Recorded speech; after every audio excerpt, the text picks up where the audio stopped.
D'un côté, un organisme de formation qui a bravement combattu et a fièrement obtenu sa certification et son enregistrement ORS ou RNCP. Il a envie de créer un réseau d'OF autour de lui et de proposer sa certification au plus grand nombre. De l'autre, un organisme de formation qui ne souhaite pas forcément déposer de dossier d'enregistrement, mais qui a envie de faire référencer ses actions de formation et veut pouvoir bénéficier des financements CPF.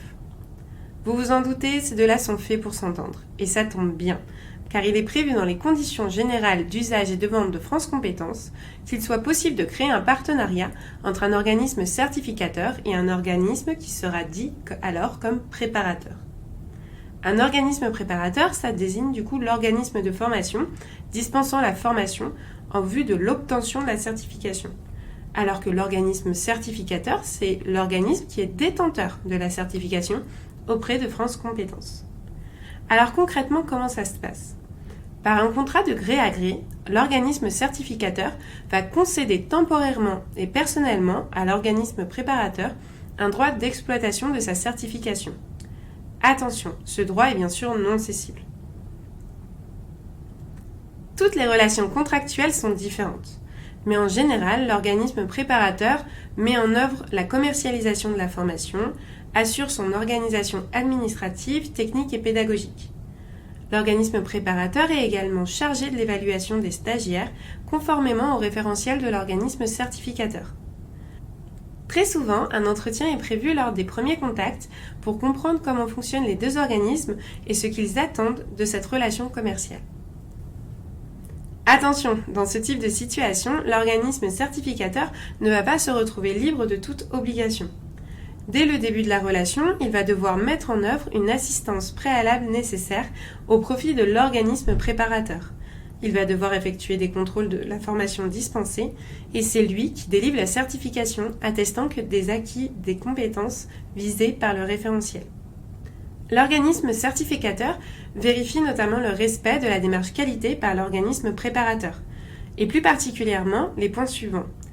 Prérequis des candidats retenus, les compétences dispensées en formation, le respect du dispositif de la certification, les dossiers d'examen des candidats, la communication sur le site du préparateur, la communication sur la plateforme EDOF et tout autre élément lié à la certification.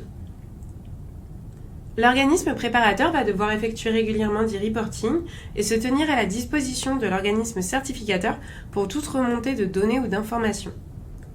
L'organisme certificateur peut imposer une durée minimum et un prix minimum pour la formation, contrôler les supports, la qualité et la publicité qui est faite autour de sa certification comme on l'a vu précédemment.